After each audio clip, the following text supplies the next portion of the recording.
Hi uncle. నమస్తే చెప్పండి. So ఏం పేరు? నా పేరు జీవన్ రెడ్డి. జీవన్ రెడ్డి. ఆ, ఓ మా జగిత్యాలలో కూడా జీవన్ రెడ్డి అని ఒక వ్యక్తి ఉన్నారు ఆ, తెలుసా? ఎమ్మెల్యేగా పోటీ చేశారు, అవునవును ఎంపీగా అవును. పోటీ ఆ, చేశారు. ఆ. సో అయితే మనకి టాపిక్ ఏంటంటే మరి ఇప్పుడు సెంట్రల్లో చూసుకున్నట్లయితే బీజేపీ అయితే గెలవడం అయితే జరిగింది, కానీ అనుకున్నన్ని సీట్లు మాత్రం రాలేదు రాలేవు. మరి రాలేదు దానిపైన మీ అభిప్రాయం ఏంటి? సార్, బీజేపీ సంగతి సెంట్రల్ సంగతి అయితే చెప్పలేను, కానీ నేను తెలంగాణలో ఉన్న ఆంధ్ర కూడా ఒకప్పుడు మన ప్రాంతమే, కానీ ఆ రెండింటి గురించి చెప్పమంటే నేను చెప్తాను. ఓకే, ఆంధ్రాలో చూసుకున్నట్లయితే ఆ టీడీపీ కూటమి అయితే గట్టి మెజారిటీతో అయితే గెలిచింది. సో అవునండి దీనిపైన మీ అభిప్రాయం సార్. చెప్పండి. గట్టి టీడీపీ అయితే గట్టి కూటమితోటి వచ్చింది, మంచి సీట్లు గెలిచింది, విన్ అయింది. కానీ అంతకుముందు జగన్మోహన్ రెడ్డి గారు ఎంతసేపు వెల్ఫేర్ వెల్ఫేర్ అనుకుంటూ వెళ్ళారు, కానీ డెవలప్మెంట్ వర్క్స్ అక్కడ ఏమి లేకుండా పోయినాయి. ఎప్పుడైతే మన మానవులకు సగటు మానవులకు ఫ్రీ అంటూ బస్సు ఫ్రీ అని, సిలిండర్లు ఫ్రీ అని, ఇంకా 4,000 రూపాయలు 5,000 రూపాయలు పెన్షన్స్ అది ఇదని ఇచ్చామనుకోండి, మనిషి పని చేయడం మానేసి వీటి కోసం ఎదురు చూస్తూ ఉంటాడండి. అందుకని మనిషికి అన్నం పెట్టకుండా అన్నం దొరికే మార్గం చూపించినప్పుడే మనిషి ముందుకెళ్తాడు. అవును. ఇప్పుడు సపోజ్కు తెలంగాణలో ఫ్రీ బస్ పెట్టారండి. ప్రతి చిన్న పనికి ఒక్క పనికి వెళ్ళేది ఇద్దరు ఆడలు ముగ్గురు ఆడలు వెళ్తున్నారు. అప్పుడు ఆ బస్సు యొక్క డెన్సిటీ అంటే ఆ సీట్ల సాంద్రత నిండుకుంటుంది, కానీ మగవాళ్ళందరూ పైసలు ఇచ్చి నిలబడాల్సి వస్తుంది, కొంతమంది దిగిపోతున్నారు. ఆ విధంగా ఇబ్బంది అవుతుందండి. ఫ్రీ అనేది అసలు మానవ సమాజానికి మంచిది కాదు. మరి ఇప్పుడు మీరు అనుకున్నట్టే టీడీపీ కూటమి వచ్చిందా, లేకపోతే మీరు అంటే ఇంకా వేరే ఏమైనా అనుకున్నారా? సార్ నేనంటే సరే, ఇక్కడ టీడీపీ కూటమా, జగన్ గారా, లేకపోతే చంద్రబాబు నాయుడు, పవన్ కళ్యాణ్ గారా అంటే అసలు ఈ రాజకీయాలు అనేటి దాంట్లో అసలు మానవత విలువలు కానీ, డికోరం కానీ ఏది పాటించట్లేదండి. ఎంతసేపు పర్సనల్గా విషయాలు తీసుకొని ఒకరికొకరు కించపరచుకోవడమే జరుగుతుందండి. ఈ డెవలప్మెంట్ మీద ఎవరూ చర్చించట్లేదండి. జగన్ గారు వచ్చారండి, 5 సంవత్సరాలు ఏరారు. పాపం ఆంధ్ర ప్రజలకు మా రాష్ట్ర రాజధాని ఏది అని అంటే ఇంతవరకు చెప్పుకోలేకపోయారు. అవును. అటువంటి డెవలప్మెంట్ పనులు ఏం చేయకపోయాడండి. సరే, వెల్ఫేర్ అనేది కొద్దిగా డిజేబుల్డ్కి, అనేబుల్డ్కి వెల్ఫేర్స్ ఉంటాయండి, కానీ ప్రతి ఒక్కరికి వెల్ఫేర్ అంటే అది కష్టం అండి, అది లాభం లేదు. అవును. అందుకని జగన్ గారు ఓకేనండి. సో మరి మన పవన్ కళ్యాణ్ గారు కూడా గెలిచారు, ఆ క్రేజ్ అయితే మామూలుగా లేదు. మరి ఆంధ్రాలో మాత్రం ఓకేనండి సార్, పవన్ కళ్యాణ్ గారు గెలిచారంటే పవన్ కళ్యాణ్ గారికి అంతకుముందు 10 సంవత్సరాల కష్టం ఉందండి. అది మరి 10 సంవత్సరాల కష్టానికి ఇప్పుడు వచ్చాడు. మరి ఏపీ ప్రజలైతే చాలా సంబరాలు అయితే చేసుకుంటున్నారు. 100% మరి అండి. ఎలా ఉంది? ఎందుకంటే ఎలా ఉంది? గడిచిన 5 సంవత్సరాలు అయితే పాపం వాళ్ళకి డెవలప్మెంట్ ఏమీ లేదండి.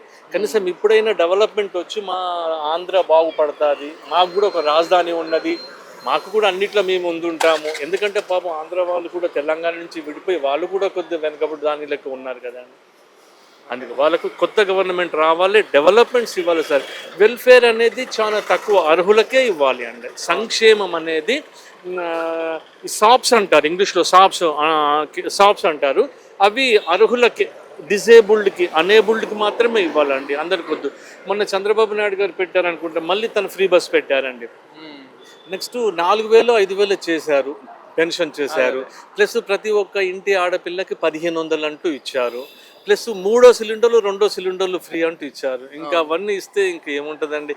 ఈ డబ్బంతా ఎక్కడి నుంచి అండి? చంద్రబాబు నాయుడు గారు జేబు నుంచి పెడతారా, జగన్మోహన్ రెడ్డి గారు జేబు నుంచి గవర్నమెంట్ నుంచి మళ్ళీ ఎక్కడండి? ఇవాళ నేను వెళ్ళానండి, వెళ్తే కొద్దిగా ఆరోగ్యం బాగలేదని, కొద్దిగా మోషన్స్ అవుతున్నాయని నేను వెళ్ళాను. ఒక కొబ్బరి బొండ తీసుకుందామంటే 60 రూపాయలు అన్నారండి. అబ్బా, 60 రూపాయలు అన్నాను. అవునండి, మరి 60 రూపాయలు అండి, ఇప్పుడు మీకు ఫ్రీ బస్ వస్తుంది, 5,000 రూపాయలు వస్తుంది, ఇవన్నీ వస్తున్నాయి అంటే మరి ఆ గవర్నమెంట్ ఎవరి మీద వేస్తుందండి? వ్యాపారస్తుల మీద వేస్తుంది.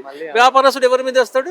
కన్స్యూమర్ మీద. కరెక్ట్ పాయింట్ మాట్లాడారండి, నిజంగా కరెక్ట్ పాయింట్. ఎందుకంటే మనం ప్రతిదీ ఉచితం అనుకుంటాం, కానీ ఆ ఉచితం కాస్త మళ్ళీ మనం అంటే పెట్రోల్ దాంట్లో కానివ్వండి, లేకపోతే మనం ఏదైనా తీసుకునే రైస్లో కానివ్వండి, పప్పులో, ఉప్పులో, ఇలాంటి దాని మీద మన దాంట్లోనే ట్యాక్సెస్ వేసి మన దాని మీదనే మళ్ళీ మనకే తిప్పుతున్నారు తప్ప ఉచితం అంటూ ఏది ఉండదు.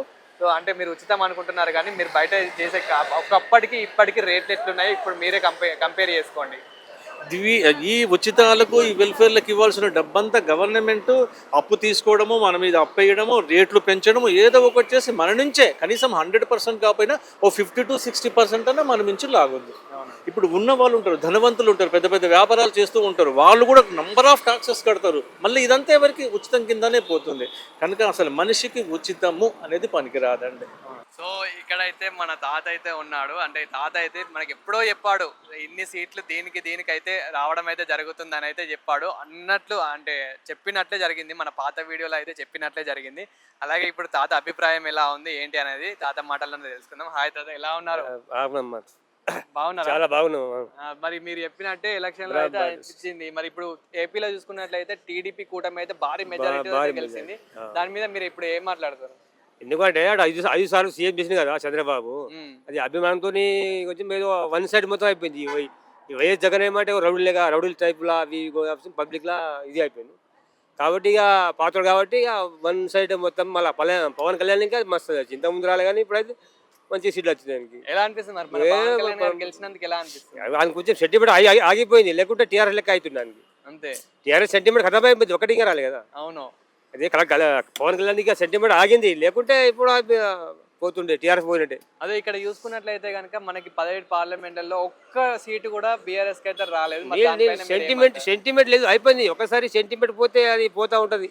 అంతే, ఏ పార్టీ ఉన్నా ఇంత కాంగ్రెస్ పోతే సెంట్రల్ పోయింది, టీఆర్ఎస్ వచ్చింది. టీఆర్ఎస్ వచ్చినాక మళ్ళీ ఆడిపోతే కథం, ఇక అంతే ఉంటది. ఒకసారి పోయినాక కథం, మళ్ళీ సెంటిమెంట్ రాదు. ఇక ఒకటి ఇంకా రాకపోతే ఇక ఏమి లేదు కదా. అదే సో మొత్తానికి అయితే 8-8 ఒక డౌట్ ఉంటే మహిబాద్ది, అది ఇంకా రాలే. అది కూడా రాలేదు. ఇంకా ఆడ ఏమున్నది. సో ఇప్పుడు గవర్నమెంట్ కావాలంటే కాంగ్రెస్ కావాలంటున్నాం మేము, ఎట్లయితే చెప్పాలి. అది సో మరి మనం పైన చూసుకున్నట్లయితే కనుక సెంట్రల్లో చూసుకున్నట్లయితే మనకైతే బీజేపీ అయితే రావడం అయితే జరిగింది. కానీ అనుకున్నన్ని సీట్లు మాత్రం రాలేవు. సో మరి దీని గురించి ఏం మాట్లాడతారు? రాలే, ఇక వాళ్ళు అనుకున్న సీట్ రాలేగా. పొద్దున్న కలితే గవర్నమెంట్ కాంగ్రెస్ అయితే మరి బీజేపీకి రాలేదా. ఇక సాయంత్రం ఉన్నది కదా, సాయంత్రం ఆడుకుంటా చెప్పింది. ఎట్లయితే బీజేపీ అవుతుందో మరి కాంగ్రెస్ అయితే చూడాలి, చూసుకుని చూడాలి అంతే. ఇక ఒకసారి ఇక కాంగ్రెస్ గవర్నమెంట్ రావాలని నేను అనుకుంటున్నాం. సెంట్రల్ కాంగ్రెస్ అంటే కొంచెం మంచిగా ఉంటుంది. సెంట్రల్ బీజేపీ, ఇక్కడ కాంగ్రెస్ అంటే కొంచెం ఉత్తలు తిట్టాయి. అంతే, ఒకటి లైన్ ఉండాలి. మా ఆదిలాబాద్ లో ఏమో బీజేపీ వచ్చింది, మాది ఎమ్మెల్యే కాంగ్రెస్ ఉన్నారు, కాంగ్రెస్ గెలిచిండు. ఆడ బీజేపీ వచ్చింది అట్లా. హాయ్ అండి. హాయ్ అన్న, ఏం పేరు? నా పేరు ప్రవీణ్ అన్న. ఏపీ అన్న. మరి ఏపీలో మీరు అనుకున్నట్టే టీడీపీ కూటమి వచ్చిందా లేకపోతే మీరు వచ్చింది? అనుకున్న దానికంటే కొద్దిగా ఎక్స్ట్రానే వచ్చింది, చాలా బాగుంది.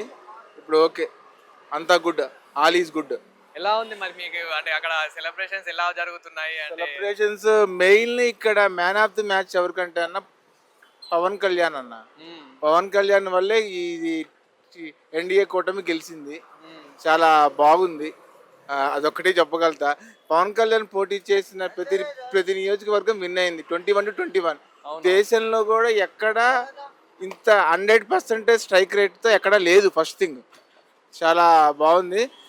ఇలానే ఏపీ బాగుండాలని నా మనస్ఫూర్తిగా కోరుకుంటున్నాను అన్న. అలాగే సెంట్రల్ లో చూసుకున్నట్లయితే కనుక బీజేపీ అయితే రావడం అయితే జరిగింది. సో మరి దాని మీద మీ అభిప్రాయం ఏంటి? అలాగే అనుకున్న సీట్లు మాత్రం బీజేపీకి రాలేదు.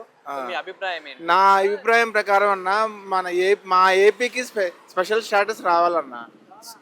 అది మాత్రం చాలా రావాలి ఖచ్చితంగా.